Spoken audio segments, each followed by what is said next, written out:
और कभी कभी ऐसा होता है कि एक ही तारीख में 6-6, 7-7 पत्रिका पड़ी रहती है शादी की। बोलो री जी हाँ, सही है कि गलत है? अब तुम क्या करते हो? पत्रिका देखोगे, किसके यहाँ की है, किसके यहाँ की है, किसके यहाँ की है। और पत्रिका देखने के बाद तुम्हारा जिससे ज्यादा प्रेम होगा तुम उसी के घर की शादी में जाओ। भले 10 पत्रिका पढ़ी हो, 8 पत्रिका पढ़ी हो, 5 पत्रिका पढ़ी हो, 10-12 पत्रिका पढ़ी हो, पर जिससे ज्यादा प्रेम होता है व्यक्ति उसी के घर की शादी में जाता है। उसी तरह कुबरेश्वर बाबा की धरा पर रुद्राक्ष महोत्सव में वही आता है जिसका मेरे बाबा से प्रेम होता है। बाबा जिसको प्रेम कर लिया, आपने बाबा से स्नेह करा, आपने बाबा से प्रेम करा, पर बाबा भी तो आपसे प्रेम करे। बाबा भी तो आपसे स्नेह करे।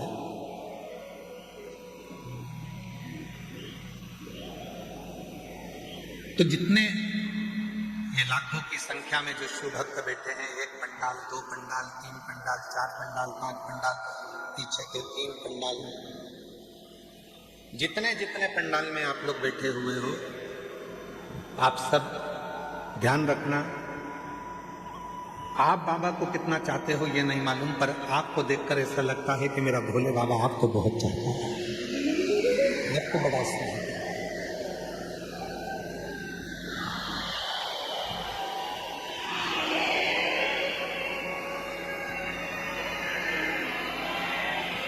और शंभु शरणे मांगो घड़ी दुख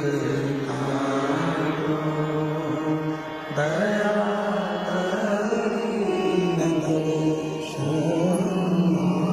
ओ शंभु शरणे मांगो दुख दया।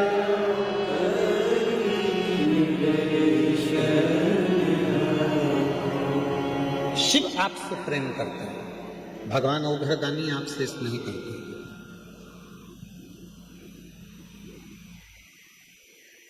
दक्ष प्रजापति के घर में 60 कन्याओं का जन्म हो चुका था।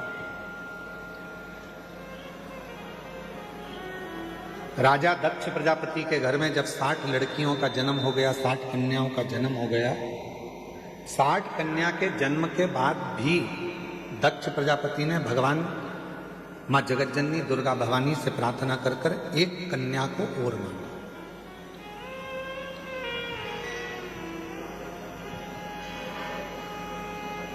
एक कन्या और मांगा। मां दुर्गा भवानी ने पूछा, हे दक्ष प्रजापति, तेरे घर में 60 लड़कियों का जन्म हो चुका है और तू एक लड़की और मांग रहा है, बेटी मांग रहा है।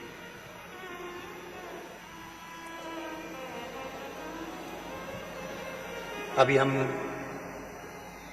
कल डबरा की कथा पूरी करके फिर हम छतरपुर के बागेश्वर धाम गए थे। वहां पर भाई श्री रमेश भाई जी ओझा जी ने, पूज्य भाई श्री ने एक बड़ी सुंदर बात है। पूज्य भाई श्री ने कहा, जैसे अपन कहीं दान देते हैं और दान देने के बाद रसीद लेते हैं, कहीं डोनेशन दिया तो डोनेशन के बाद हम जो रसीद लेते हैं उस रसीद को देखकर हम बड़े खुश होते हैं कि हमने दान किया, हमने पुण्य किया। तो पूज्य भाई श्री कह रहे थे, पूज्य भाई श्री रमेश भाई जी ओझा जी अपनी वाणी में कह रहे थे कि जैसे दान करने के बाद रसीद मिलती है और उस रसीद को देखकर अपन खुश होते हैं, यदि परमात्मा की कोई रसीद देखना हो तुमको तो घर में जितनी बेटियां हैं उनका मुख देख लीजिए, वो परमात्मा के पुण्य की रसीद है।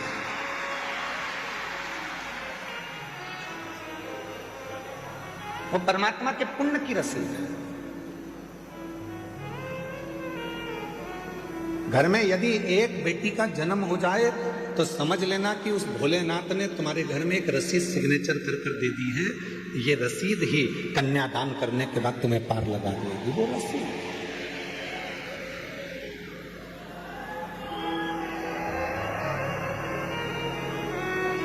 दक्ष प्रजापति के घर में 60 कन्याओं का जन्म हो गया। एक कन्या और मां जगत जननी दुर्गा भवानी से मांग रहे और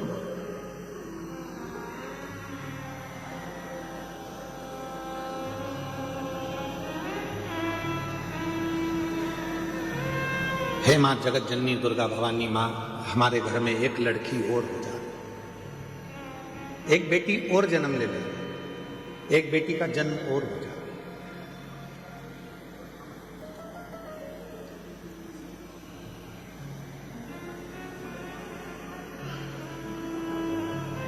देवी जी ने पूछा, जगत जननी दुर्गा भवानी ने पूछा कि तुम्हारे घर में इतनी लड़कियां हैं,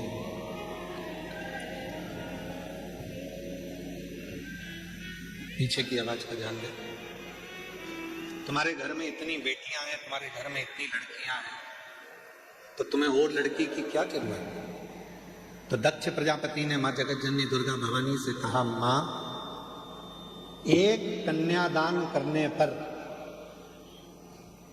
हजारों अश्वमेध यज्ञ का फल प्राप्त हो जाता है, 2 कन्यादान करने पर सोम यज्ञ का फल प्राप्त हो जाता है, 3 कन्यादान करने पर इंद्र का सिंहासन प्राप्त हो जाता है, 4 कन्यादान करने पर हमें सर्वोत्तम यज्ञ का फल प्राप्त हो जाता है, और जब हाथ से प्रति समय पर 1 कन्या का यदि कन्यादान होता है तो हमारा वैकुंठ में निवास हो जाता है। ये शिव तत्व, ये शिव तत्व।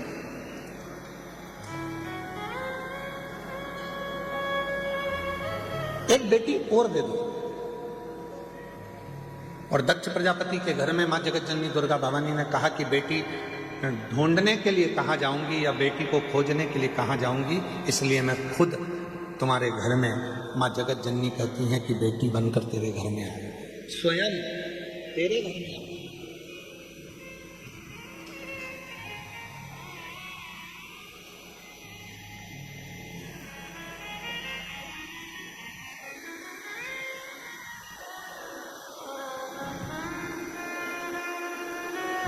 लोग कहते हैं बेटी घर में जन्म ले ली। यहाँ हमारे जजमान परिवार में ठकराल परिवार बैठा हुआ है, वो ठकराल परिवार दिल्ली से।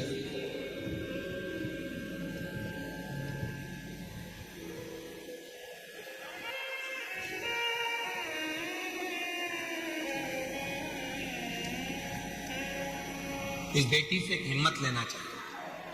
कहाँ बेटी है बेटा? ये बेटी है। इस बेटी से हिम्मत लो।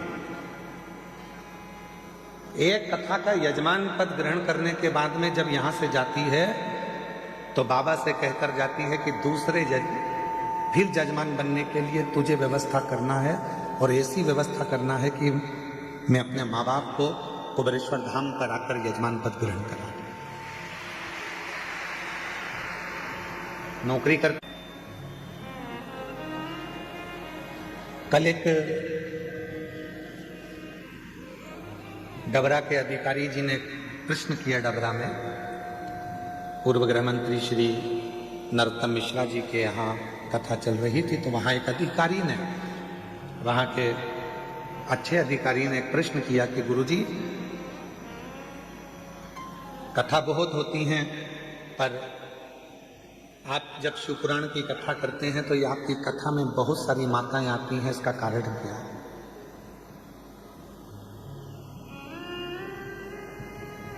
इसका कारण क्या है? हमने कहा इसका केवल एक कारण है, ये हमको सुनने के लिए नहीं आती। ये जब भी कथा के पंडाल में आती हैं तो ये सोचकर आती हैं कि मेरा भोले बाबा कुछ कहने वाला है, शंकर जी कुछ कहने वाले हैं, और शिव जी उस कथा को कहेंगे और मैं उस कथा को सुनूंगी और जो वाणी निकलेगी वो मेरे लिए कल्याणप्रद हो, वो मेरे लिए।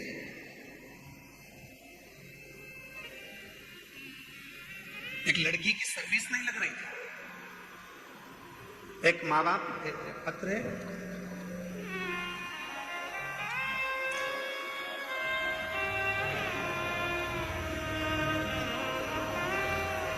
मेरा नाम शंकर महादेव, बावट इकर, मोबाइल नंबर ये है, मलकापुर, जिला बुल्ढाना, महाराष्ट्र से है।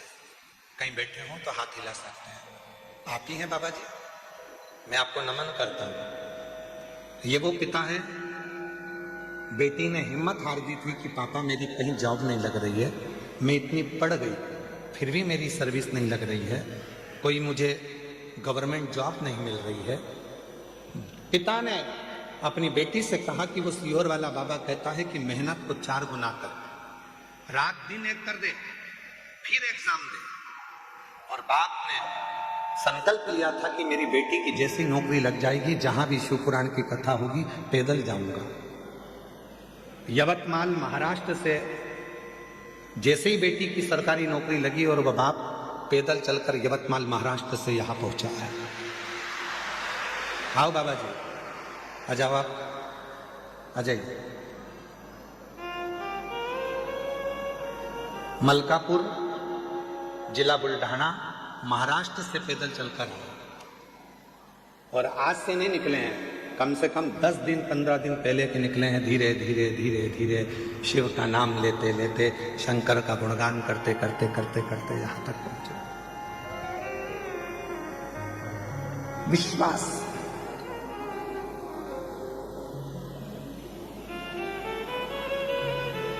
किसको सुनने के लिए आए हो? आप सीहोर वाले बाबा को तो टीवी पर भी सुन लेते हो, सीहोर वाले महाराज को तो, और सीहोर वाला महाराज तो आपसे मिलता तक नहीं है। इसीलिए आप लोग कथा के मंडप में भी आते हो, कुबेरेश्वर धाम पर आरती होती है तो उसमें सम्मिलित हो जाते हो कि किसी ना किसी रूप में दृष्टि तो पड़ जाएगी, मिल तो जाएंगे, देख तो लेंगे। और दया की ना होती जो आदत तुम्हारी, तो सुनी ही रहती अदालत तुम्हारी। जो गरीबों के दिल में दया तुम ना पाते, तो किस दिल में होती इबादत तुम्हारी। ये तो उसकी कृपा है, ये उसकी करुणा है, ये उसकी दया है।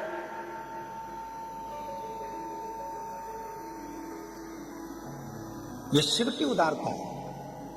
एक बेटी तुम्हारे घर में यदि है, और उस परमात्मा से कहना, और फिर निवेदन करूं मेरी जीजियों, बेटे के जन्मदिन पर तुम फटाके फोड़ो चाहे ना फोड़ो, बेटे के जन्मदिन पर तुम नगाड़े बजाओ चाहे ना बजाओ, पर बेटी तुम्हारे घर में जन्म ले तो उस दिन खूब खुशियां मनाना कि मेरे घर में मेरे परमात्मा ने एक बेटी को भेज दी।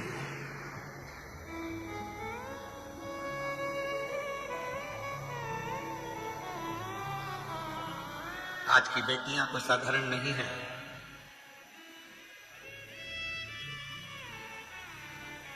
जो भारत की भूमि के लिए तत्पर आगे बढ़कर मिसाइलों को दागती है, और भारत की एक बेटी पूरे पाकिस्तान को हिलाकर आ जाती है, ये वो भारत की भूमि है। ये वो भारत की भूमि है जिस भारत की भूमि पर बेटियों का सम्मान है, जिस भारत की भूमि पर बेटियों का आदर है, जिस भारत की भूमि पर बेटी को कन्या रूपी रतन कहा जाता है, जिस भारत की भूमि पर बेटी को हमारे यहाँ एक मानिक रतन कहा जाता है, जिस भारत की भूमि पर बेटी को सम्मानता का भाव दिया जाता है, ये वो भारत की भूमि है।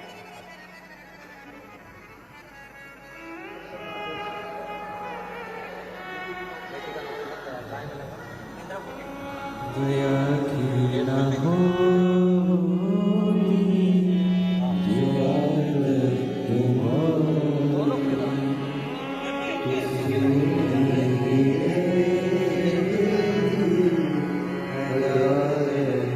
इस पिता के लिए जोरदार ताली बजाओ। बेटी का जॉब लगा तो यवतमाल महाराष्ट्र से पैदल चलता चलते कुबेरेश्वर धाम।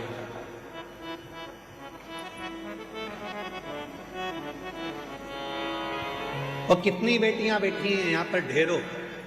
जितनी बुजुर्ग माँ हैं वो भी किसी ना किसी की बेटी हैं, जो युवान माताएं बैठी हैं वो भी बेटी हैं, और जो मेरी छोटी छोटी कन्या बैठी हैं वो भी बेटी हैं। कितनी बेटी?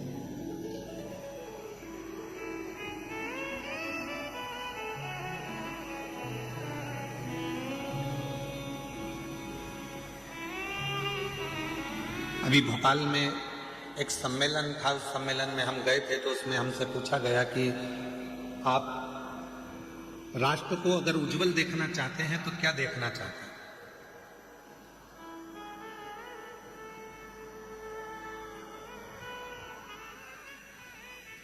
एक कार्यक्रम था, उसमें हमसे पूछा राष्ट्र को आप उज्जवल देखना चाहते हैं तो क्या देखना चाहते हैं? तो हमने कहा हम ये देखना चाहते हैं, अभी तक नारा था बेटी पढ़ाओ बेटी बढ़ाओ, हमसे कोई पूछे तो हम भी एक नारा देना चाहते हैं, बहू पढ़ाओ और देश बचाओ।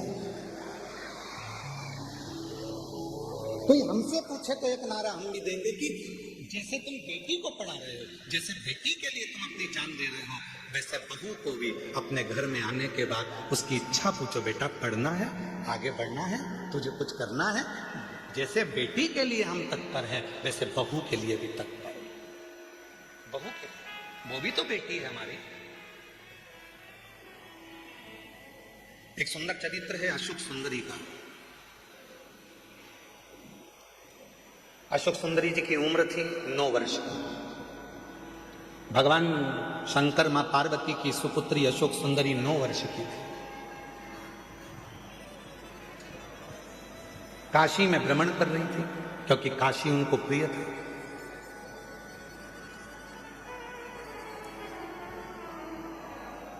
अशोक सुंदरी जी को काशी बड़ा प्रिय था। काशी में रह रही थी, काशी में भ्रमण कर रही थी, और भ्रमण करते करते काशी की धरा पर अशोक सुंदरी एक दिन बाबा विश्वनाथ जी के पास में पहुंच गई, अपने पिताजी के पास। जब जाकर देखा तो पिताजी तो तप साधना में लीन थे। अशोक सुंदरी ने देखा कि पिताजी तो तप साधना में लीन है, अब मैं किसके पास जाऊं? तो अशोक सुंदरी फिर दौड़ लगाई, अपनी मां को खोजने लगी, माता पार्वती जी। उस समय पर मां जगतजननी जगदम्बा अंबा माता पार्वती मैया असुरों का संहार करने के लिए गई। मां जगतजननी को ढूंढ, पार्वती जी मिलती नहीं। अशोक सुंदरी आखिरी में ढूंढते ढूंढते श्री गणेश जी महाराज के पास में गई, गणेश जी भी नहीं मिले। षडानंद कार्तिकेय जी के पास गई, षडानंद कार्तिकेय भी नहीं मिले।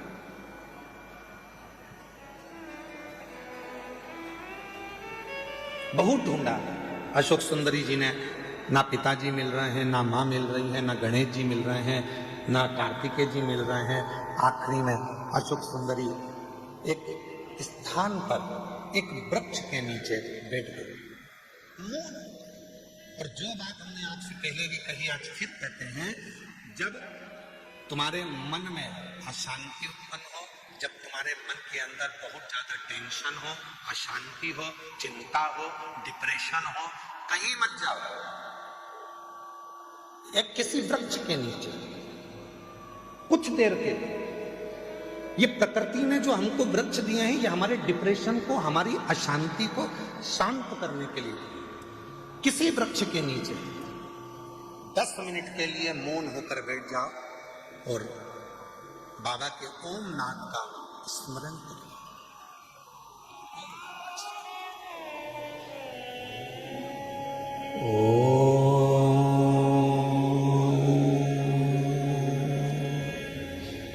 जब हम ओम नाथ का स्मरण करते हैं किसी वृक्ष के नीचे बैठकर, तो प्रकृति के देव भगवान देव अधिदेव महादेव हमारे ऊपर दृष्टि देते हैं, हमें देखते हैं। शिव महापुराण की कथा में लिखा है, गर्ग संहिता में लिखा है, पद्म पुराण में लिखा है, नर्मदा पुराण में लिखा है, स्कंद पुराण के रेवा खंड में लिखा है, जो पुण्य नदी के तट पर भजन करने में मिलता है, जो पुण्य तीर्थ में जाकर भजन करने में मिलता है, जो पुण्य घर से बाहर निकलकर भजन करने में मिलता है, वो पुण्य एक वृक्ष के नीचे बैठकर ओम का नाद करने से तुरंत प्राप्त हो जाए। वो पुण्य प्राप्त हो।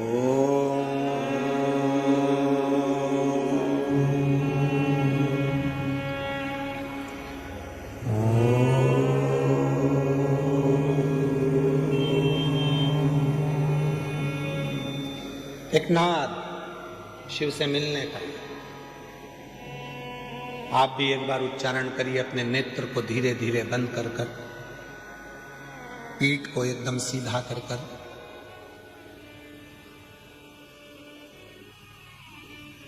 दोनों भुकुटियों का स्मरण मध्य बिंदु में कर कर इस ओम को लंबी गूंज के साथ अपने मुख से उच्चारण करिए।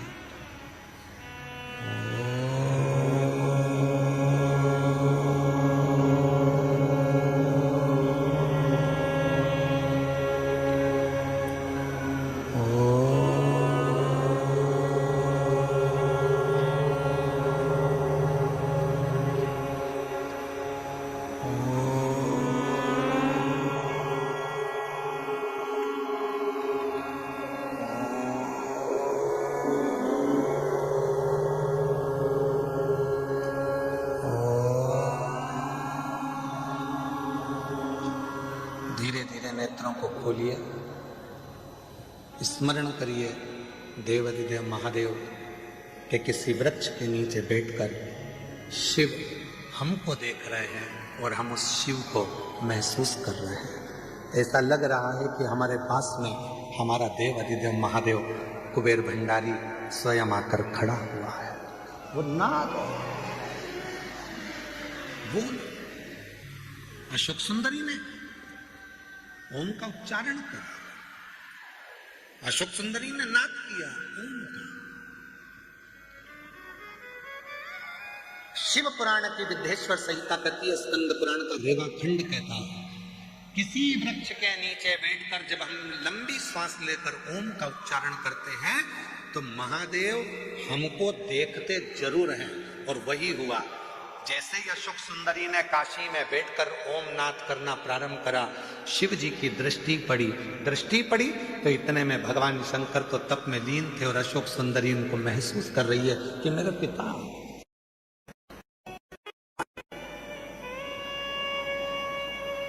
अशोक सुंदरी ने, पिताजी बहुत प्यास लग रही है, पापा बहुत प्यास लग रही है, बाबुल बहुत प्यास लग रही है। जिंदगी में यदि किसी बाप बेटी का प्रेम देखना है, जीवन में किसी पिता और पुत्री का प्रेम देखना है तो दो जगह पर देखिएगा। एक देखिए देवाधिदेव महादेव और अशोक सुंदरी का प्रेम, और दूसरा देखिए नरसिंह मेहता और नानी बाई का प्रेम। संबंध क्या है, रिश्ते क्या है, नाते क्या है, एक बाप और बेटी का स्नेह क्या होता है, ये शिव पुराण बता सकता है। एक बाप और बेटी का स्नेह क्या होता है, ये शिव पुराण बता सकता है। पिताजी मुझे बहुत प्यास लग रही है, बहुत प्यास लग रही है।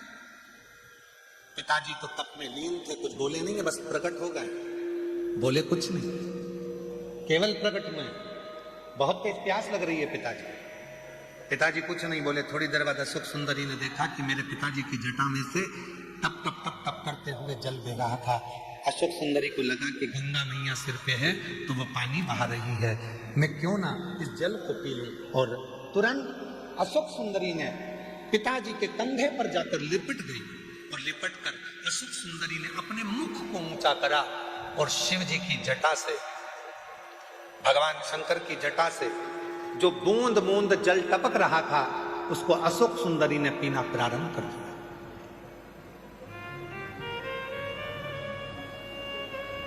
3 बूंद मुख में गई, 4थी बूंद मुख में गई, 5वीं बूंद मुख में गई, 6ठी बूंद मुख में गई और 7वीं बूंद जैसे ही मुख में जा रही थी, इतने में मां जगत जननी जगदम्बा अम्बा दौड़कर सिंह पर चढ़कर अपनी बेटी के पास दौड़कर आ रही थी। जगत जननी जगदम्बा अम्बा दौड़, सुंदरी सुंदरी सुंदरी सुंदरी अशोक सुंदरी सुंदरी सुंदरी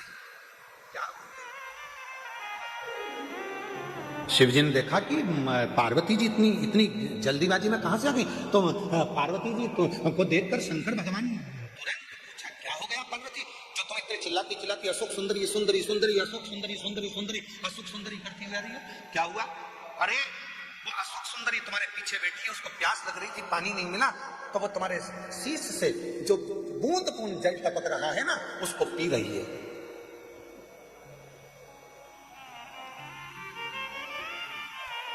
पार्वती जी बोली, तो बूंद बूंद जल को पी रही है। शिवजी बोले, तो गंगा ने तो जल नहीं टपकाया, गंगा ने तो एक बूंद जल नीचे नहीं गिराया। पार्वती ने पूछा, वही तो मैं बोल रही हूं कि गंगा तो आपकी जटा में बंद पड़ी हुई है, वो बूंद बूंद जल जो टपक रहा है वो जल नहीं है, तुम्हारे गले में जो वासुकी नाग पड़ा हुआ है, उस नाग का जहर वो उगल रहा था, वो उगला हुआ जहर मेरी बेटी के कंठ में जा रहा है।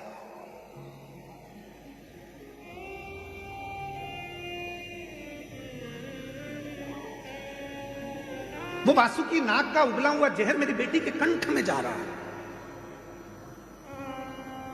इसलिए मैं अपनी बेटी को बचाने आई हूं। शंकर भगवान बहुत तेज मुस्कुराए, हंस दिया। शिवजी ने कहा, पार्वती तुम मुझे जान नहीं पाई। सुन लेना दुनिया के लोगों, जो शिवजी पे चढ़े हुए जल का पानी पीने के लिए मना करते हैं, जल पीने का मना करते हैं, उनके लिए एक कथा प्रेरणा है। लोग कहते हैं शिवजी पे चढ़ा हुआ जल नहीं पीना चाहिए, वो कथा को ध्यान से सुनना। रुद्राक्ष महोत्सव 2026 के प्रथम दिवस की कथा को अपने चित्त में बिठाना। शिवजी हंसे, पार्वती से कहा, पार्वती तो मुझे अभी तक समझ नहीं पाई। पार्वती ने पूछा, क्यों? तूने क्या कहा? मेरे जटा से बाल में से पानी टपक रहा था और अशोक सुंदरी पी रही थी, और वासुकी नाग ने जहर उगला था, वो जहर अशोक सुंदरी के मुख में चला गया था। अरे पार्वती तुम मुझे समझ नहीं पाई है। पार्वती, अगर जहर भी मुझ पर चढ़ जाता है तो वो भी अमृत बन जाता है, तो तब समझेगी।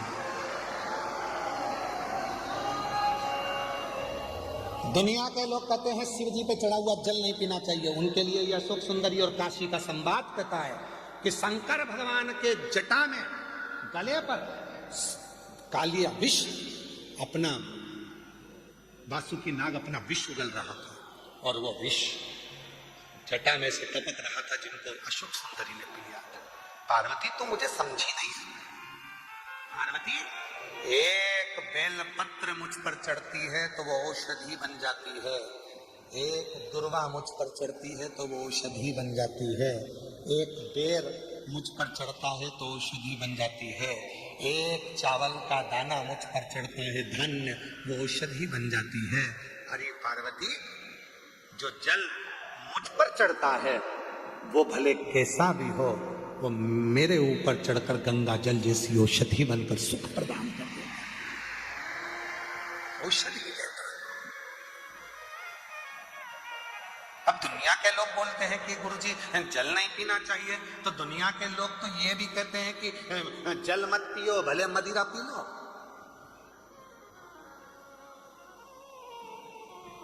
दुनिया के लोग तो बड़े बड़े अच्छे अच्छे हीरो भी गुटखे का प्रचार कर रहे हैं, खा लो गुटखा। दुनिया के लोग तो गलत गलत प्रचार कर रहे हैं, कर लो गलत का नहीं।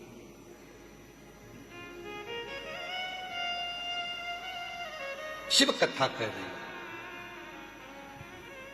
भगवान देव अधिदेव महादेव पर। हम तो यहां तक कहेंगे, डबरा की कथा में कहा था, आज फिर कह रहे हैं, 3 दिवसीय डबरा की कथा में कहा था, यदि तुम्हारे पास में देने के लिए शिव जी के कुछ भी नहीं, कुछ भी तुम्हारे पास में नहीं है मेरी जीजियों, मेरे जीजाओं, मेरी बेटियों, मेरे बेटाओं, क्योंकि भगवान शंकर प्रकृति के देवता हैं। शिव जी को ना तुम्हारा धन चाहिए, ना वैभव चाहिए, ना दौलत चाहिए, ना तुम्हारी सत्ता चाहिए। शंकर भगवान को देने के लिए कुछ भी नहीं है, तो बस उसको दर्शन कर लो, नेत्रों से निहार लो, उस शिवलिंग का दर्शन करो, वो तुमको सुख देगा, सुख देगा।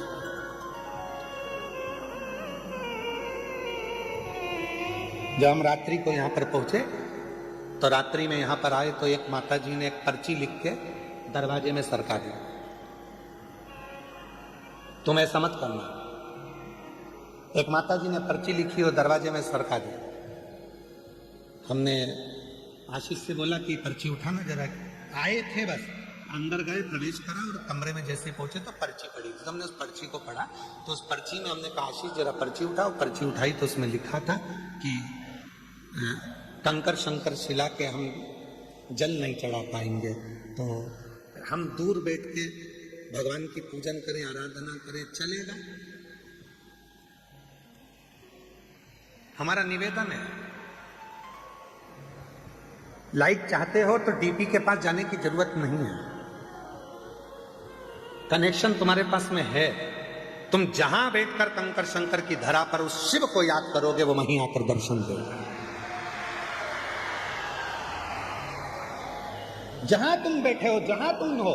शिव महापुराण की कथा केवल एक ऐसी कथा है कि सीहोर वाला बाबा तो दिखता ही नहीं है, सीहोर वाला महाराज नजर भी नहीं आता। लोग कहां कहां बैठे हुए हैं, उनको दिखेगा नहीं। आएंगे, कथा सुनेंगे, बाबा को प्रणाम करेंगे, कंकर शंकर पूजन करेंगे, दिल से प्रार्थना करेंगे और बाबा उन पर कृपा करेंगे। एक पत्र है एक बेटी का, आज सारे पत्र बेटियों के ही। एक वकील बेटी का पत्र है, वकील है।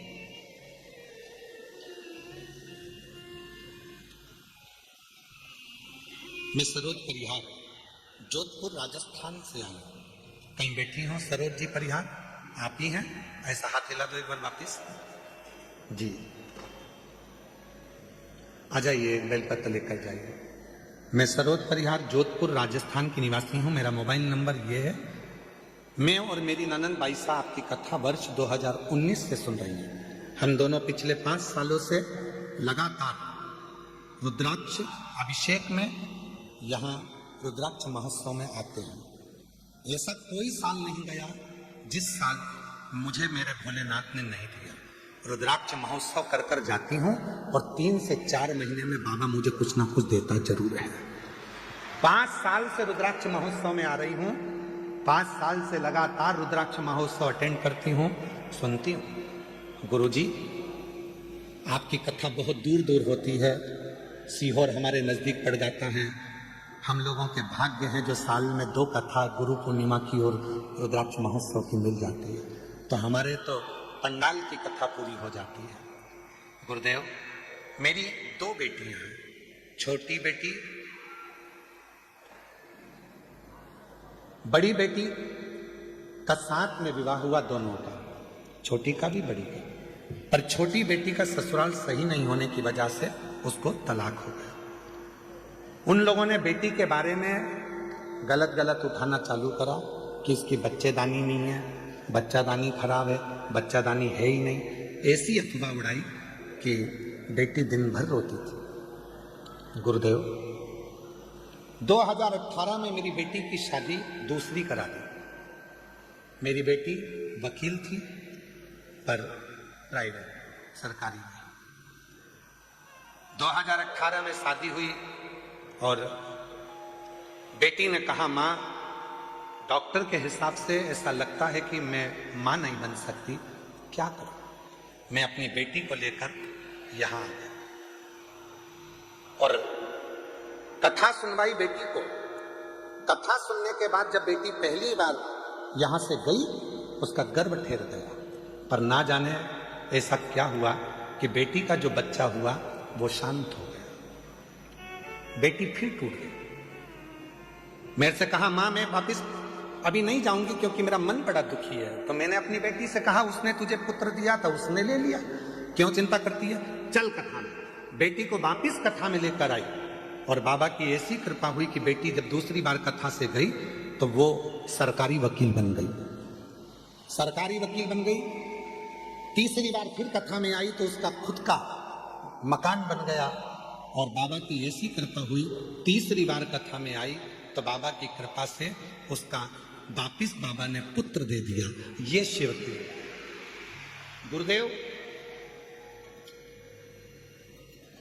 दुनिया के लोग इतना ताना देते थे कि दुनिया के लोगों का मुंह बंद कर दिया मेरे भोले बाबा। दुनिया के लोगों का मुंह बंद कर दिया। शिव कथा करती है,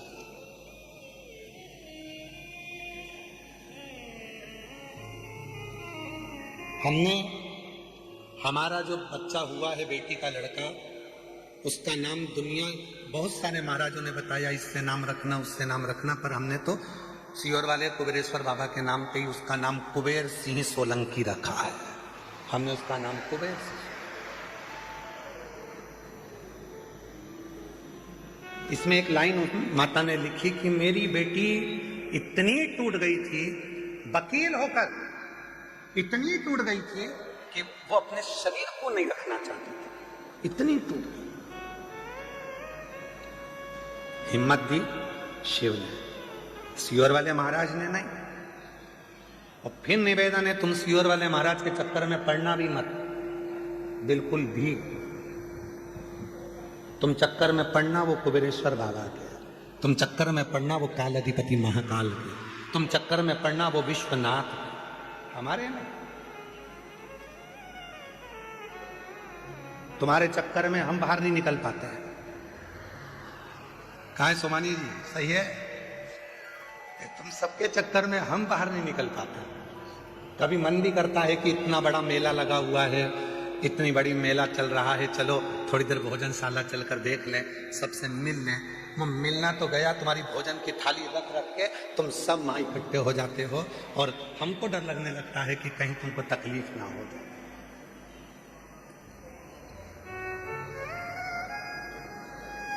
उसके चक्कर में हम तो बाबा के भरोसे। देखो, हम हमेशा एक ही बात कहते हैं कि सीहोर वाले बाबा से, सीहोर वाले महाराज से मतलब मत रखो। इसीलिए कहते हैं क्या, हमको भी तो कहीं निकलने दो, घूमने दो, फिरने दो। पर जितना जितना मना करते हैं तुम, उतने उतने बिगड़ी औलाद हो। तुम्हें जितना मना करो तुम सुधरते ही नहीं। फिर पीछा पकड़ लेते हो। आ जाओ।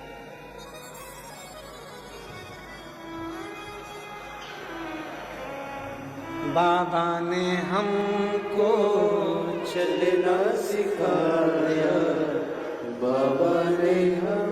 रोते नहीं, रोते नहीं, रोते नहीं, आंसू पोछो, रोते नहीं, आंसू पोछो,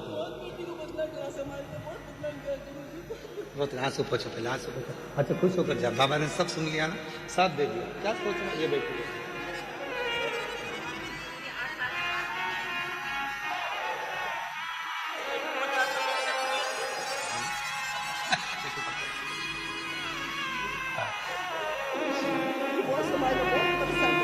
पहले आंसू पोछो, आंसू पोछो। अच्छा, खुश होके जाओ, बाबा ने सब दे दिया ना, अब क्या सोचना उसको।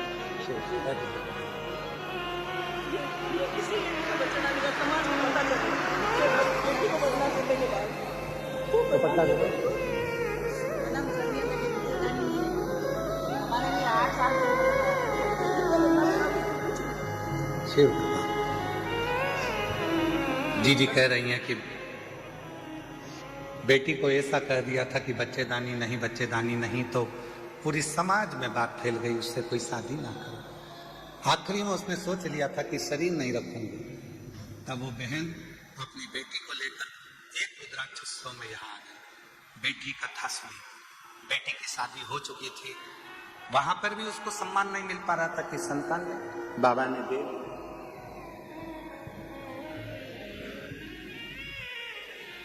आवाज नहीं आ रही? शिव कृपा से, शंकर जी की करुणा जब होती है तो अपने आप सब कार्य होता है।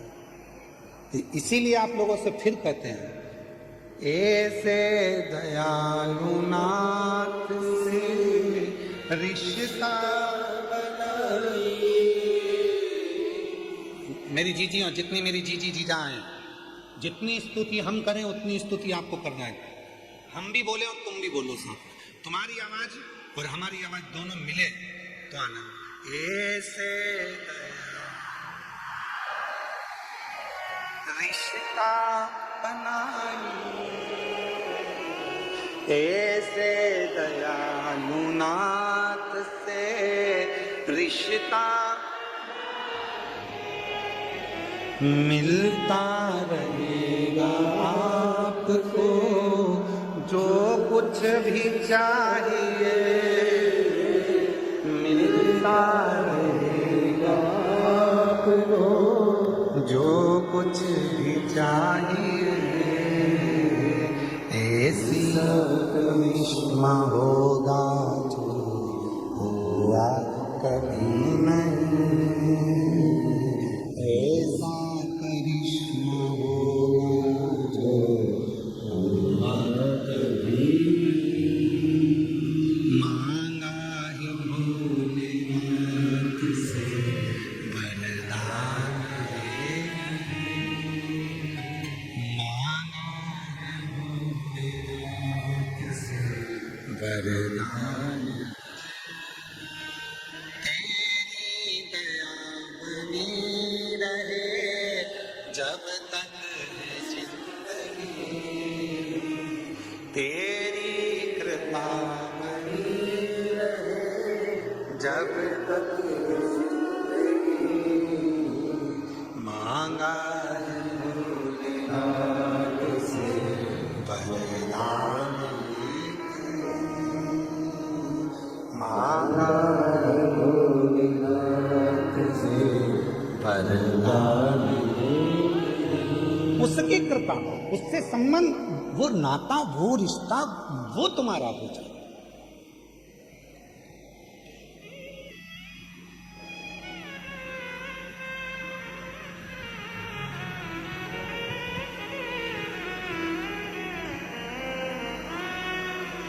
तीन चीजें हैं, हो सकता है लोगों को बुरा लग जाए, बोल रहे हैं, जम के तो बोलो, संभाल लोगे, ठीक है।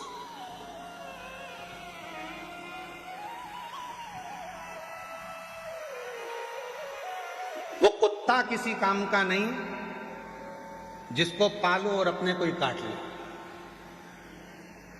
यार पूरा सुनो, अभी नहीं बजाना अपने को, धर लो। वो कुत्ता किसी काम का नहीं जिसको पालो वो ही काट ले। वो पैसा किसी काम का नहीं जिसको कमाओ और हमको ही बिगाड़ दे। और वो संबंध किसी काम का नहीं जो वक्त पड़ने पर हमको ही निपटाने का सोचे। वो रिश्ते, वो नाते, वो संबंध, वो हमारे अपने रिश्ते जिनको चाहिए कि हमको उन्नति की सीढ़ी पर चढ़ाए, वही हमको खाने को जोड़ तोड़ जाए। तो वो रिश्ते किस काम के, वो संबंध किस काम के?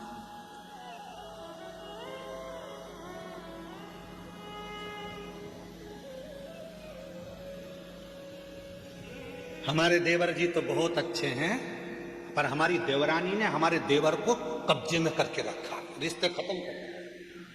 अब उनका दोनों का अच्छा प्रेम भाव है, देवर पति पत्नी का। तुम्हें भड़काने की जरूरत क्या है? आग डालने की, घी डालने की, ये उनके कहने पे चले। वो रिश्ते बेकार, वो रिश्ता किसी काम का नहीं है, वो रिश्तेदार किसी काम के नहीं है जो वक्त पड़ने पर साथ देने की जगह तुम्हारे को ही काटने का, तुमको ही निपटाने की सोच, वो किसी काम का। शिव महापुराण की कथा कहती है, भगवान शंकर का चरित्र कहता है, माँ भगवान दक्ष प्रजापति ने माँ जगत जननी दुर्गा भवानी से एक बेटी मांगी, और बेटी मांगने पर उन्होंने कहा कि माँ एक बेटी और हो जाए। माँ जगत जननी ने मना कर दिया कि तुम्हारे घर में पहले से 60 लड़कियों ने जन्म ले लिया, फिर एक बेटी और क्यों चाहिए? तो कहा कन्यादान करने में जो सुख है वो सुख कहीं, सुख वो सुख कहीं।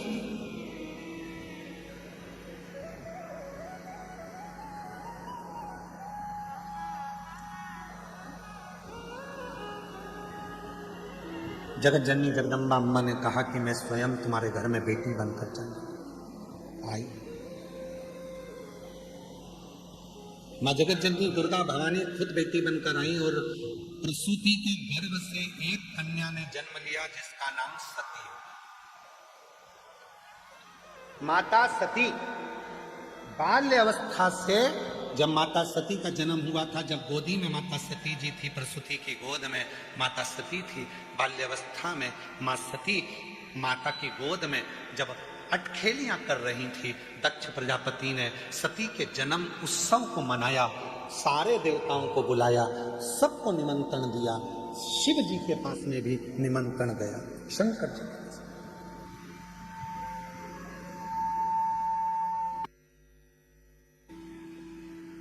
निमंत्रण सबके पास गए।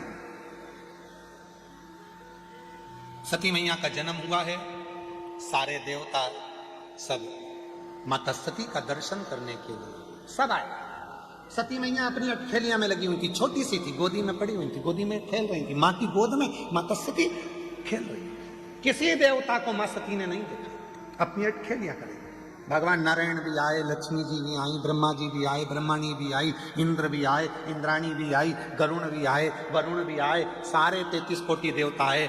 तब तक माता सती ने किसी को नहीं देखा। पर जैसे ही भगवान देव अधिदेव महादेव सती मैया के सामने जैसे ही पहुंचे, गोदी में सती सोई थी, प्रसूति की गोद में सती सोई थी, और सती जैसे ही शिवाय, सती का ध्यान शंकर भगवान पर टिक गया।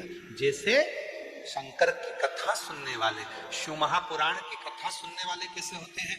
कथा चालू होती है और एकदम साइलेंट, किसी की आवाज नहीं आती है। पड़ोसन बोले भी तो ये कौन ही मार देती है, चुप। और पूरा इतनी संख्या में 2 माताओं को एक कमरे में बिठा दो तो इनकी बात खत्म नहीं होती है। और तुम लाखों की संख्या में बैठे हो, और मेरी जीजियां, मेरे जीजा, मेरी बेटियां, बेटे, मेरे बुजुर्ग माँ बाप पूरी कथा के पंडाल में बैठे हैं, पर किसी एक की आवाज नहीं, एकदम चुप होकर। वो कहीं का बोल भी दे तो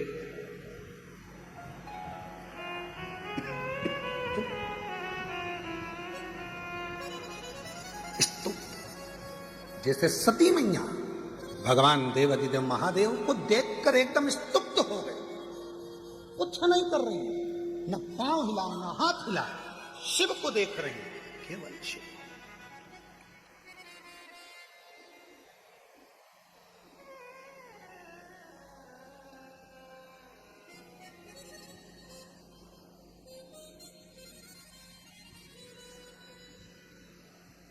और भगवान देव अधिदेव महादेव ने सती को देखा, दक्ष प्रजापति को बुलाया और बुलाकर कहा, दक्ष प्रजापति जी, इस सती, ये मेरी जगत जननी जगदम्बा अम्बा तुम्हारे घर में आई है, सती तुम्हारे घर में प्रकट हुई है, इसका आदर करना, सम्मान करना, सत्कार करना।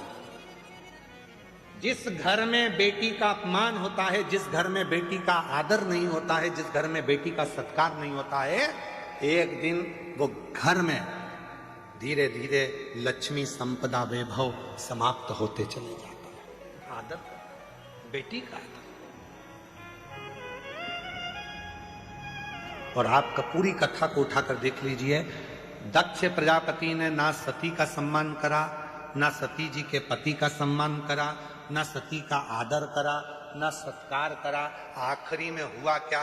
दक्ष प्रजापति का सिर कट गया और बकरे का मुख लग गया। सम्मान दो।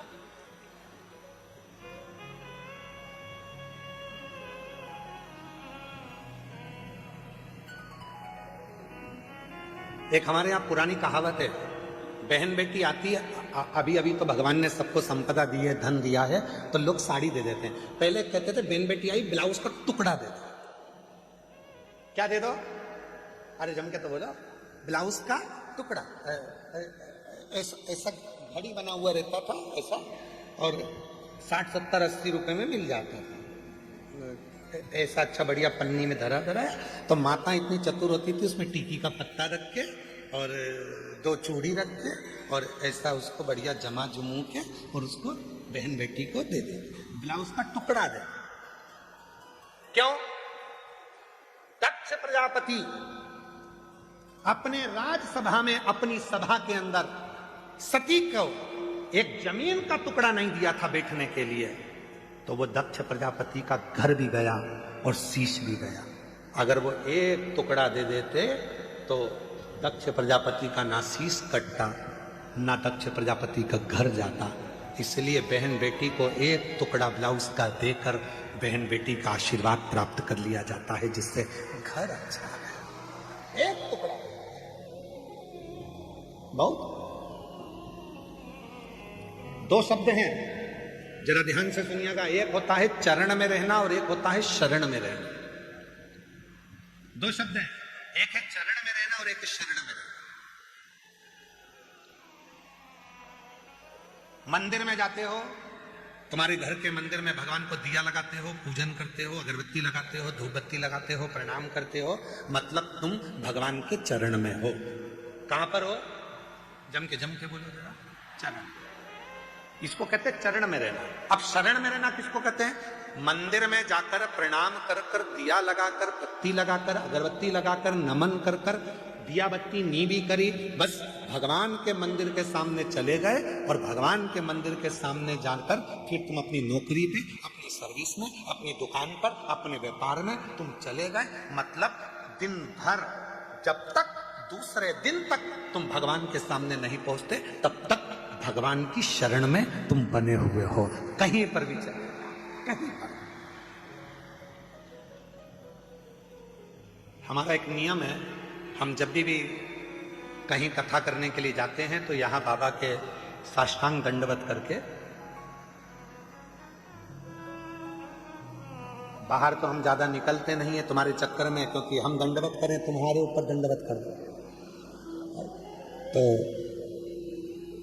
दरवाजा लगा रहता है और हम वहीं से दंडवत करके और वहां की धूल को, मिट्टी को शरीर से अच्छा मल के लगाकर और कथा करने के लिए चले जाते हैं। क्यों? कि बाबा हम जब यहां से जाएं, जब तक आए तेरी शरण में रहे। और आप तो किस्मत वाले हो, चरण में भी तुम हो और शरण में भी तुम हो, दोनों तुम हो। आज बाबा के चरणों में भी बैठे हो और शरण में भी बैठे हो। ये शिव के लिए, ये शंकर के लिए।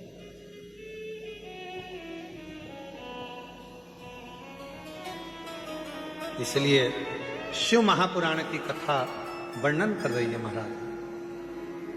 कुबेर भंडारी से मिलना बड़ा जरूरी, वसीहोर वाले से मिलना बड़ा जरूरी, मिलना बड़ा जरूरी, हाँ मिलना बड़ा जरूरी, मिलना बड़ा जरूरी, हो मिलना बड़ा जरूरी। कुबेर भंडारी से अपने स्थान पर बैठकर बाबा देव अधिदेव महादेव की सुंदर आनंदमय सुंदर आनंदमय लीलाओं का स्मरण करें। जहां जगह मिले वहां बैठकर भगवान शिव से प्रार्थना करें, विनय करें, निवेदन करें, विनती करें, बाबा को अपने मन का भाव कहें, प्रार्थना करें।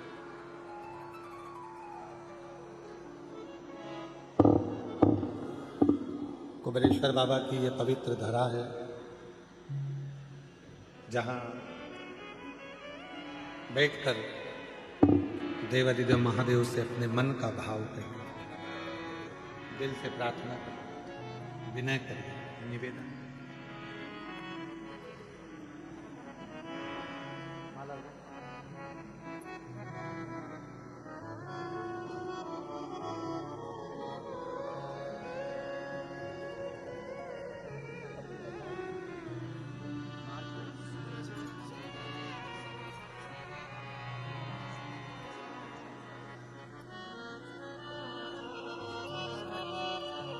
महाराज जी के यहाँ भी दिल्ली में अप्रैल में कथा रहेगी।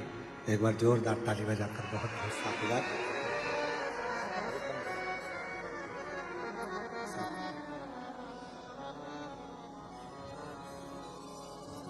तो बाबा देवादिदेव महादेव से अपने मन का भाव दिल से प्रार्थना करिए, विनय करिए, निवेदन करिए। जिस भूमि पर आने के लिए दुनिया तरसती है, ऐसी पवित्र कुबेरेश्वर धाम की धरा जहां बाबा से प्रार्थना करने का सौभाग्य आप और हमको मिला है।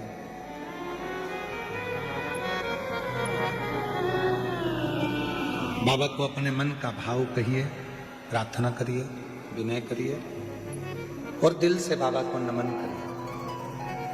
हमने कथा में पहले भी कहा, जब भी कुबेरेश्वर धाम पर आओ, कहीं पर भी बैठकर 108 बार श्री शिवाय नमस्तुभ्यम कहना चाहिए। यहां जितना रुको,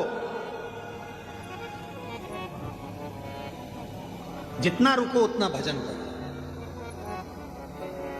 रात्रि के समय पर 2 घंटा 3 घंटे का नियम बनाओ कि ढोलक मंजीरा रखकर सब कीर्तन, अपनी अपनी टोली बनाओ।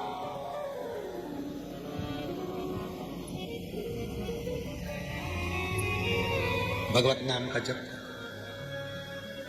मौका मिला है, बाबा को अपने मन का भाव कहेंगे, प्रार्थना करेंगे, निवेदन करेंगे, विनती करेंगे, बाबा को अपने मन की भाव दिशा कहेंगे। साथ में बोलिएगा, प्रार्थना करिएगा, निवेदन करिएगा।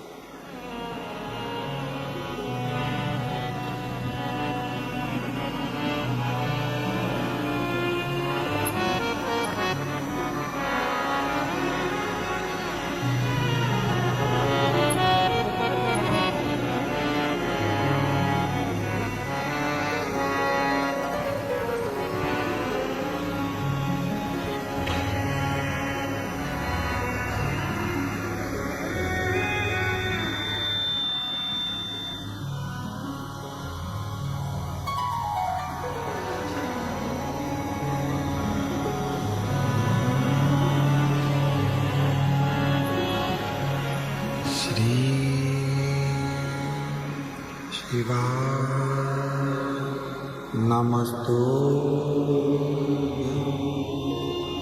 श्री शिवाय नमस्तु श्री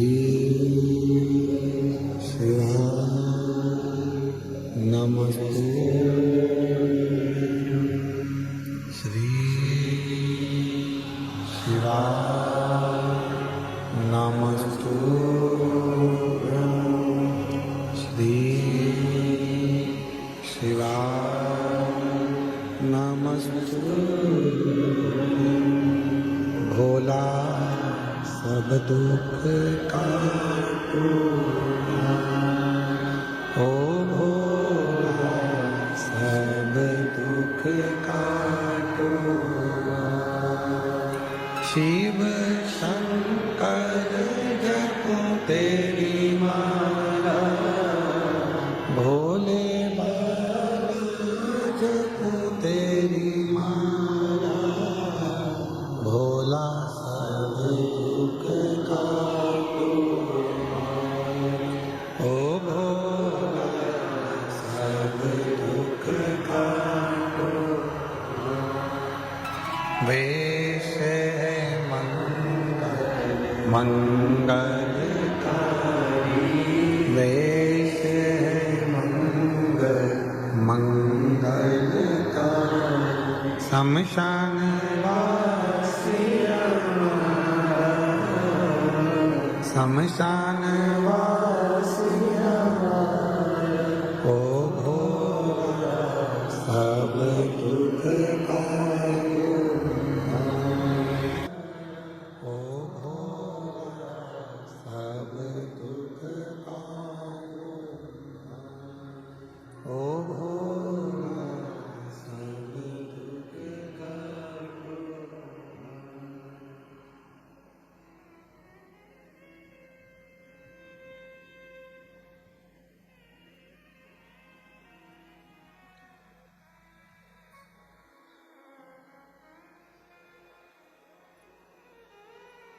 बाबा देवादिदेव महादेव, भगवान शिव, ओगरदानी, त्रिकालदर्शी, कैलाशी, विनाशी, भगवान शिव की पवित्र कथा करो, भगवान शंकर का पवित्र चरित्र करो। सती मां माता प्रसूति की गोद में शिव सती को देख रहे हैं और सती मैया एक टकटकी लगाकर शिव को देख रहे हैं। ओगरदानी भगवान देवादिदेव महादेव ने दक्ष प्रजापति को बुलाकर कहा कि इसका सम्मान करो। शिव की कृपा से यदि तुम्हारे घर में बेटी आ जाए, बेटी चाहे बहू के रूप में हो, चाहे तुम्हारे घर में बेटी के रूप में हो, बेटी बेटी होती है, इसका आदर करोगे तो तुम्हारे घर में कभी बेबहू की, संपदा की, सत्ता की आदर करो।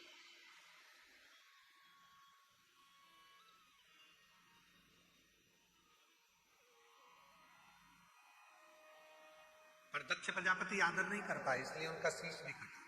दक्ष प्रजापति आदर नहीं कर पाए, इसलिए उनका घर भी संपूर्ण नष्ट हो गया। आदर करते तो सुख था।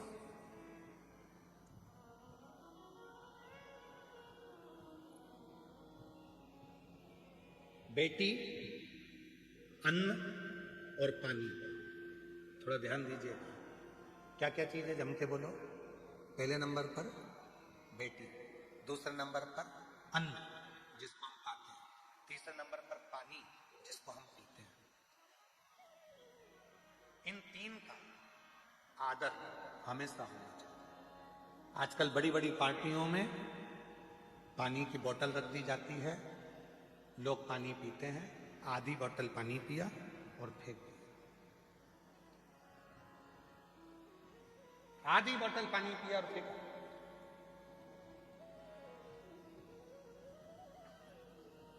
एक पानी की महत्वता महाभारत में भी वर्णन करी गई है। महाभारत के चरित्र को पढ़िए। अभिमन्यु के प्राण छूट रहे हैं और अभिमन्यु पानी की बूंद के लिए तरस रहा है। सामने कर्ण का, राजा कर्ण का रथ खड़ा हुआ और अभिमन्यु कह रहे हैं कितना भी दुश्मन हो पर पानी तो पी ले, प्यास लग रही है। चक्रव्यूह में घेर लिया गया था अभिमन्यु को, मर रहे थे, अभिमन्यु के प्राण छूट रहे थे और वो पानी के लिए तरस रहे, जल के लिए तरस रहे। और मांग भी रहे तो किससे?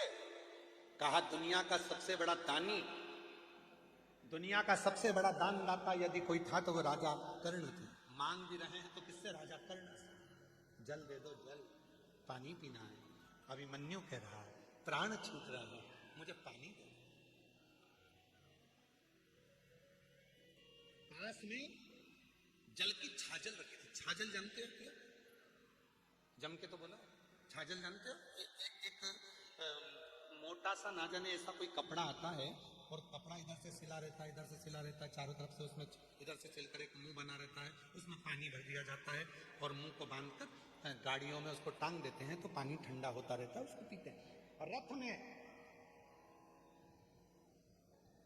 कर्ण के रथ में पानी की छाजल टंगी हुई थी और राजा कर्ण से पानी मांगा जाता है।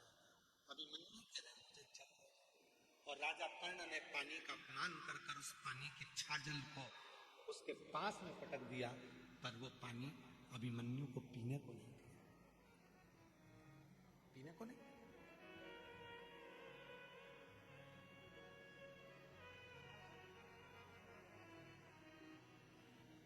जल का अपमान किया।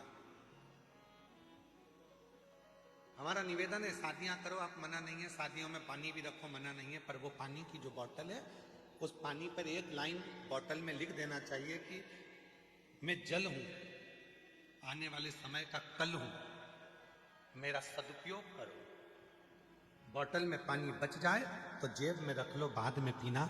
इस जल का तुम सम्मान करोगे तो आने वाला कल तुम्हारा सम्मान करो।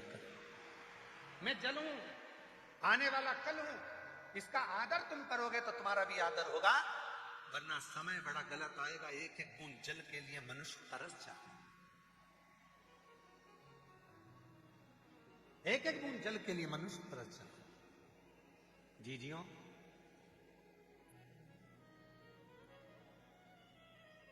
हर वर्ष रुद्राक्ष महोत्सव आता है। ये गर्मी का थोड़ा समय आ जाता है जिसमें पानी की जरूरत पड़ती है और इतना पानी कुबेरेश्वर धाम पर नहीं होता, इतना पानी नहीं है कुबेरेश्वर धाम पर। वो तो कोई कोई ना जाने भोले बाबा किसको भेज देते हैं और पानी की व्यवस्था करवा देते हैं। रुद्राक्ष महोत्सव चालू होने से पहले पिछले रुद्राक्ष उत्सव के पहले भी एक बहन आई थी और एक बोर कराकर चली गई थी, उससे पानी चलता रहा, पूरा रुद्राक्ष उत्सव बाबा ने झेल लिया। इस वर्ष भी इंदौर से शायद वो कथा में आई हुई तो मुझे मालूम नहीं, इंदौर से एक बहन और एक मेरे जीजा आए थे, 2 दिन तक यहाँ रुके और उन्होंने देखा कि पानी की बहुत जरूरत है, तो उन्होंने कहा कि हमको बोर लगवाना है। हमने कहा सब दूर दिखवाया, पानी तो कहीं है नहीं। तो वो कहने लगी हमने अभी कंकर शंकर की पूजन करी है, हमारा कंकर हम जहाँ रख देंगे और वहीं पर हम बोर करवा देंगे, बाबा की मर्जी होगी तो दे देगा, नहीं मर्जी होगी।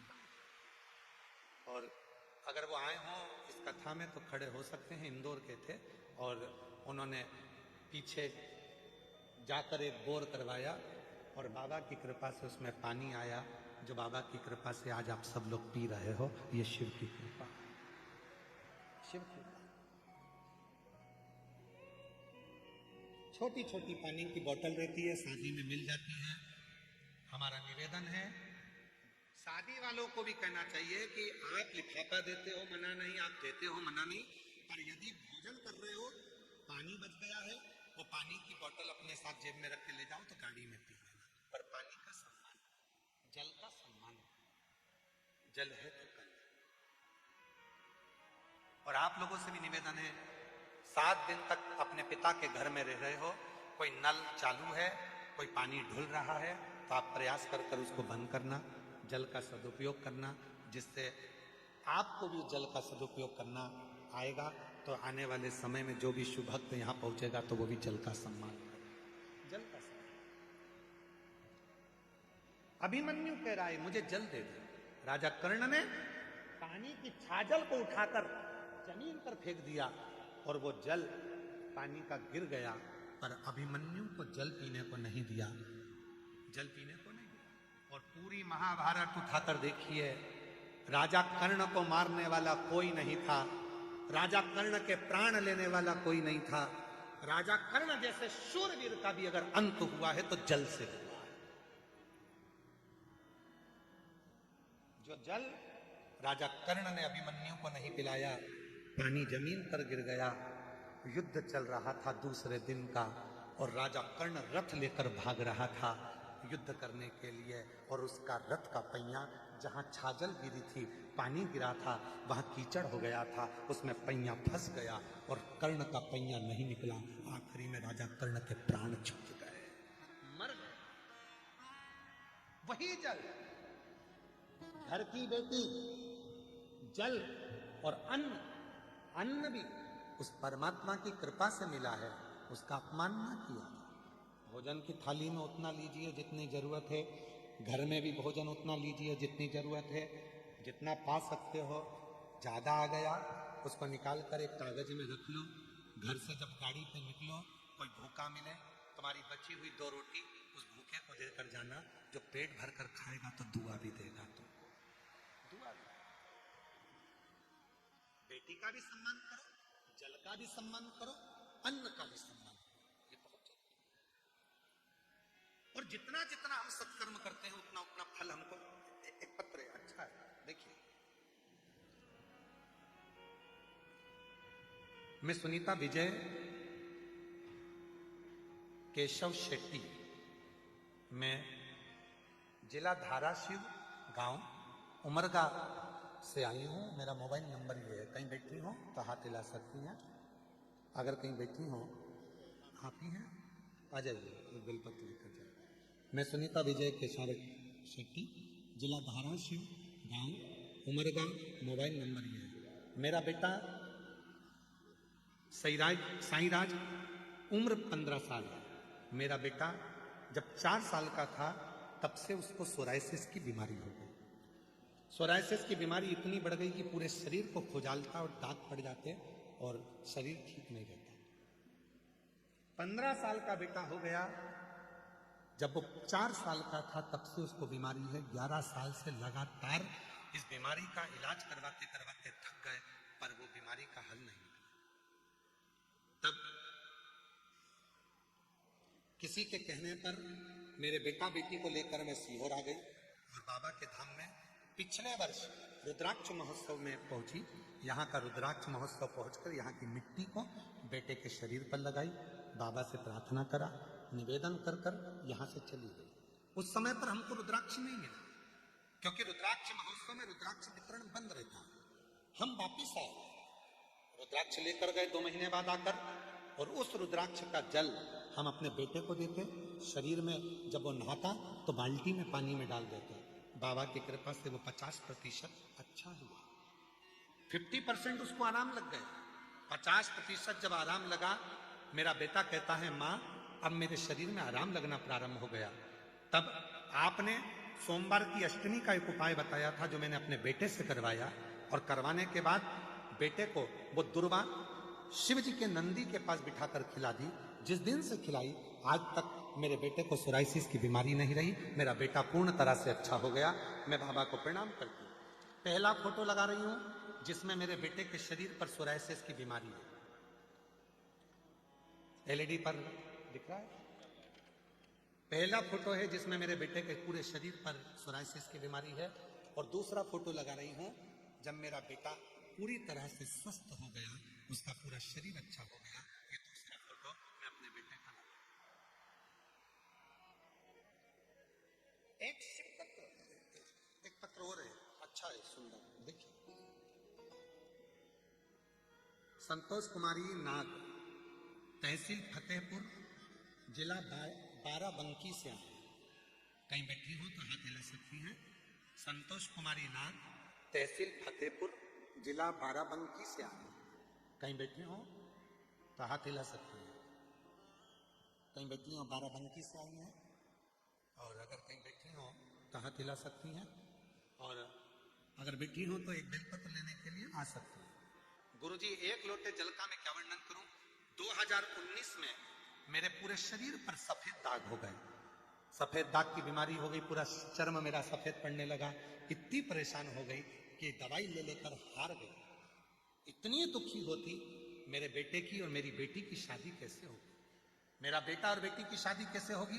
तब मेरे पति ने कहा, तुम दवा लेना क्यों बंद कर रही हो, दवा तो चलने दो।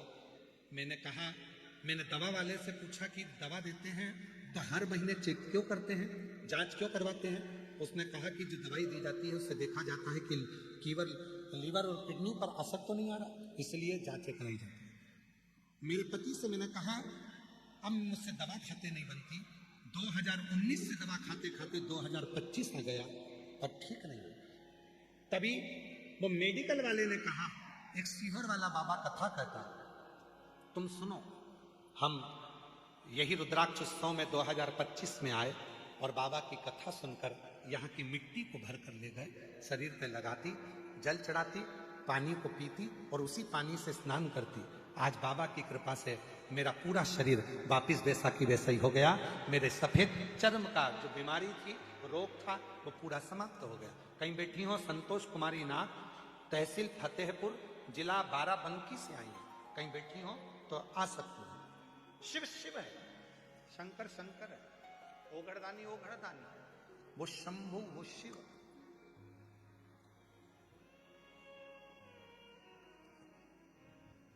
जो नित्य लीला कर रहे हैं, और तेरी कृपा बिना न हिले लेख भी लेते हैं श्वास तेरी कृपा से।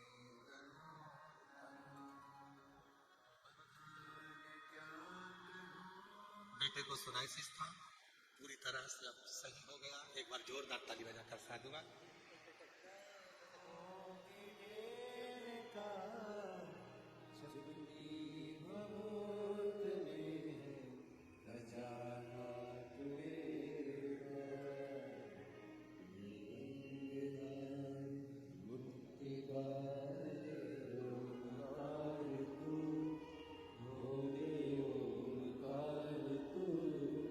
आयो शरण बिहारी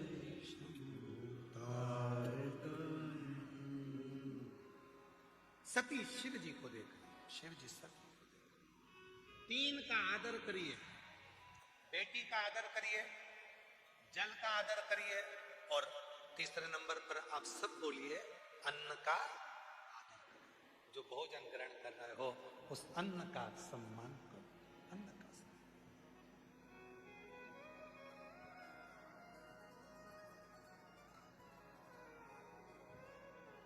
खूब करो। कितनी सुंदर बात है। बहुत दूर दूर से लोग आते हैं कुबेरेश्वर धाम पर। कथाओं में, शिव पुराण में लोग मुंह झूठा कराने के, कोई टॉफी बांटता है, कोई पानी बांटता है, कोई कुछ बांटता है, कोई कुछ बांटता है।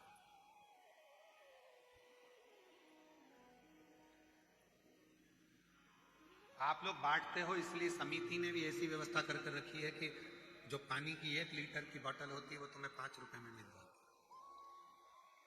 छोटी छोटी बोतल जो बाजार में महंगी मिलती है, समिति ने ऐसी व्यवस्था कार्यालय बनाकर रखा है जहां से तुम्हें कम रुपए में बोतल मिल जाए और तुम दुनिया के लोगों को बांटकर उस पानी को पिलाओ।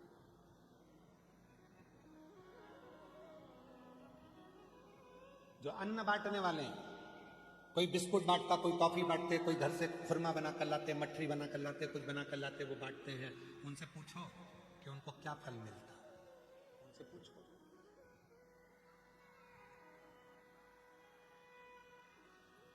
पीछे आप लोग भोजन करने गए थे, जम के तो बोलो, गए थे पीछे भोजन करने? पीले पीले कपड़े में कार्यकर्ता दिखे थे आपको भोजन परोसते हुए? जम के तो बोलो।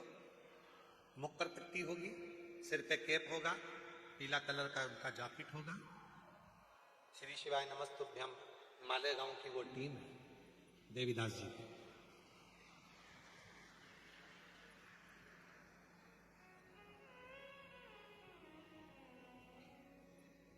वो देवीदास जी से कोई पूछे कि उनको एक बड़ी बीमारी लग गई थी, डॉक्टर ने कह दिया था अब ये बचेंगे नहीं। उन्होंने कहा गुरु जी डॉक्टर समय दे दिए। हमने कहा देवीदास जी चिंता मत करो, सियोर आया करो कुबेरेश्वर धाम, खड़े होकर भोजन परोसा करो।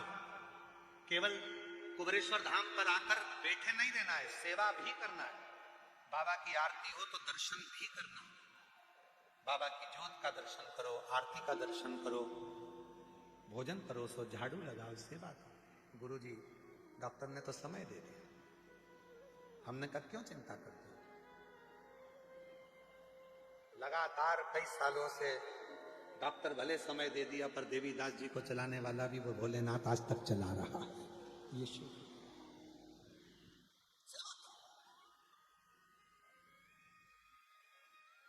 कुछ नहीं तो अपने आसपास में कोई कचरा पड़ा है तो उसको इकट्ठा करके रख लो, जब गाड़ी आए ट्रैक्टर आए उसमें डाल दो, इकट्ठा सेवा। आए हो दर्शन करो, आरती करो बाबा की।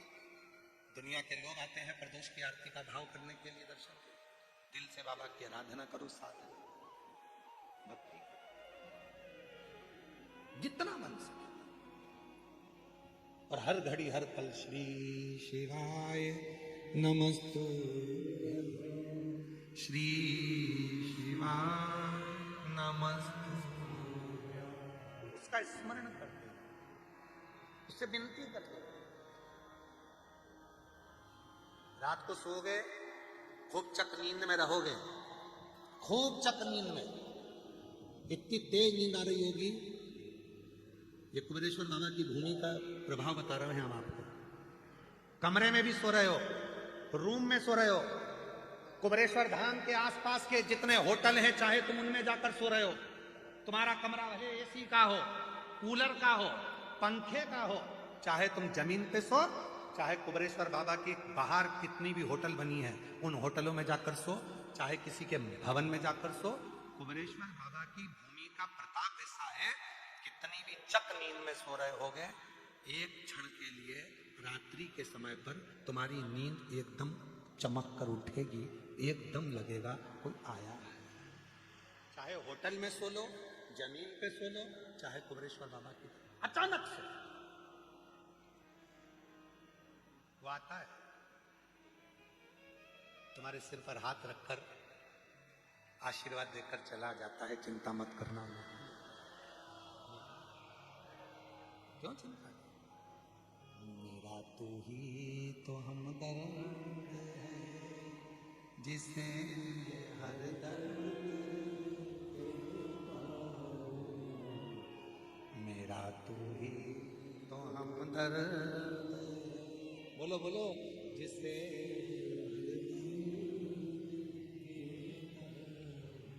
दुनिया के आगे प्रभु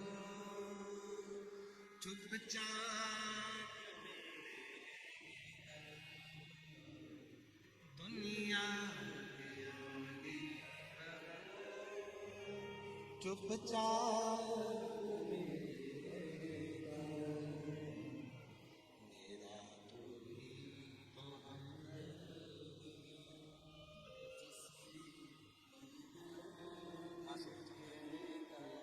पहले आंसू पोछो दीदी, आंसू पोछो पहले। अच्छा खुश हो, अब तो पूरी ठीक हो गई, क्या सोचना थोड़ा।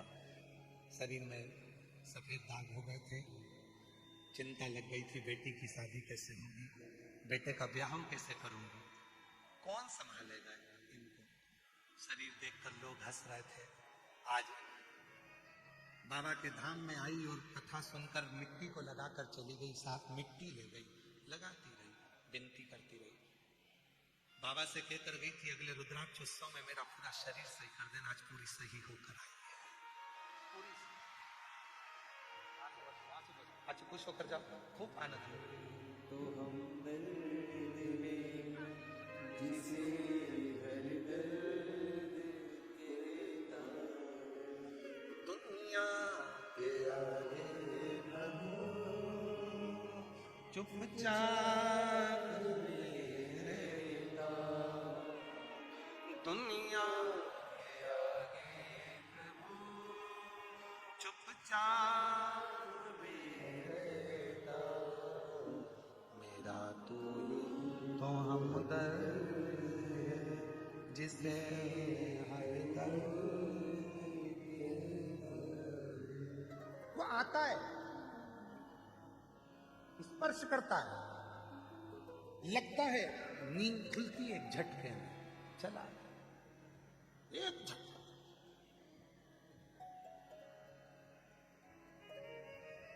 सो रहे हो, ऐसा लगेगा सिर के पास में से कोई निकल कर गया।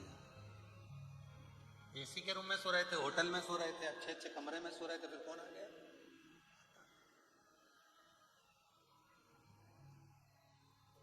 उसको चिंता है, मेरी बेटी आई है, मेरा दामाद आया है, मेरे नाती पंती आए, खाली नहीं जाने दूंगा। ये दिल से जब पुकारेंगे, मुझे याद करेंगे, इनकी झोली भरकर फिर भेजूंगा। बिना झोली भरे नहीं भेज सकता, झोली भरकर ही भेजूंगा। बस आपसे एक निवेदन है कि इस पवित्र धरा पर, कुबरेश्वर बाबा की भूमि पर, जब तक सारे पंडाल भरे, हम मानते हैं पंडालों में जगह नहीं है, आप जहां जगह मिल जाए, आपके पास में ओढ़ने की चादर रहती है, रात को वो चादर ओढ़ लिया करो, दिन में उसी चादर का टेंट बना लिया करो। हम कितना भी टेंट लगा ले तो भी वो टेंट, तुम इतनी मात्रा में आते हो कि वो टेंट भर ही जाता है। ये आपकी श्रद्धा और विश्वास है। हम जानते हैं कि इतना टेंट लगाने के बाद ये जो डूम बनाया है, जो 3 बड़े बड़े पंडाल बनाते थे, ऐसे 3 पंडाल का एक पंडाल बनाकर तैयार किया। उसके बाद भी ऐसा लग रहा था कि भक्त ज्यादा रहेंगे तो 3 पंडाल सामने अलग बना। फिर कहा कि भक्त ज्यादा रहेंगे, गाड़ियां चलने की जगह रखी थी तो उसमें भी हमने टेंट खिंचवा दिया, इधर भी और इधर भी। अब ये टेंट से काम नहीं चलेगा। अब तुम आओ तो अपनी चद्दर जब ओढ़ते हो रात को, वही चद्दर दिन में सूरज की रोशनी से बचाने के लिए लगा लिया करो और कथा को श्रवण कर बाबा से प्रार्थना कर लिया करो, उससे विनती करो। शिव एक बहन जी ने पत्र लिखा, उस पत्र में कितनी विचित्र बात लिखी। मेरा नाम रीलू शुक्ला, पति का नाम धीरू शुक्ला, बहुत अच्छे नाम है। मेरा नाम रीलू शुक्ला है, पति का नाम धीरू शुक्ला है। हम जिला फतेहपुर, तहसील, जरा पढ़ के बताओ जरा क्या लिखा है। तहसील सागा गांव लिखा है, शायद आप लोग पढ़ लीजिए। सागा गांव छाता से आए, दाता से आए। कहीं बैठे हो तो हाथ हिला सकते हैं, अगर कहीं बैठे हो तो बेलपत्र लेने के लिए आ सकते हैं। मेरा नाम धीरू शुक्ला, पति का नाम धीरू शुक्ला। हम लोग जिला फतेहपुर से आए हैं। एक लोटे जल का मैं क्या वर्णन करूं गुरुदेव। मेरे पति के पास कोई नौकरी नहीं थी। एक दिन टीवी पर अचानक से आपकी कथा आने लगी, उसे हमने दिल से लगाकर सुना, बहुत अच्छा लगा, हम रोज सुनने लगे। फिर आप कहते हो कि जहां रहो वहां आसन लगाकर एक चावल का दाना रखकर कथा को सुनो, बाबा को समर्पित करो। वैसे ही किया। वहां की मिट्टी को अपने शरीर से लगाओ। हमने अपने घर की ही मिट्टी को अपने शरीर से लगाया। रोज हम पति पत्नी ने मंदिर जाना प्रारंभ कर दिया और 2022 में बाबा की कथा में रुद्राक्ष महोत्सव में पहुंचे। बाबा से विनय करी, बाबा ने ऐसी कृपा कर दी, पति की नौकरी भी लग गई, गाड़ी भी आ गई और बाबा की कृपा से सारा ठाट बाबा ने दे दिया। कोई कमी बाबा ने नहीं छोड़ी, किसी कमी को बाबा ने नहीं छोड़ी। एक माँ ने पत्र में लिखा,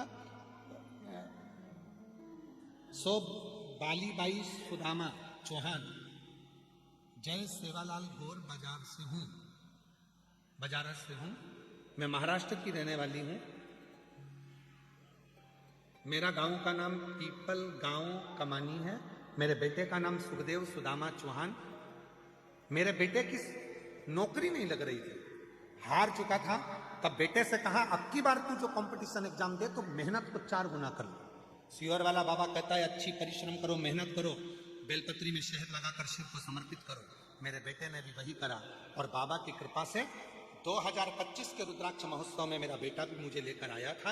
आज मैं अपने बाबा को नमन करने के लिए आई हूं कि मैंने बाबा से विनती करी थी और बाबा की कृपा से आज मेरा बेटा महाराष्ट्र पुलिस में लग गया है। मैं बाबा को यहाँ प्रणाम करने के लिए आई हूं। मेरे बेटे का महाराष्ट्र पुलिस में सिलेक्शन हो गया। शिव से वो आएगा, स्पर्श करेगा, आशीर्वाद देगा, तुम्हें खाली नहीं भेजेगा, बस विश्वास तुम्हारे भीतर प्रकट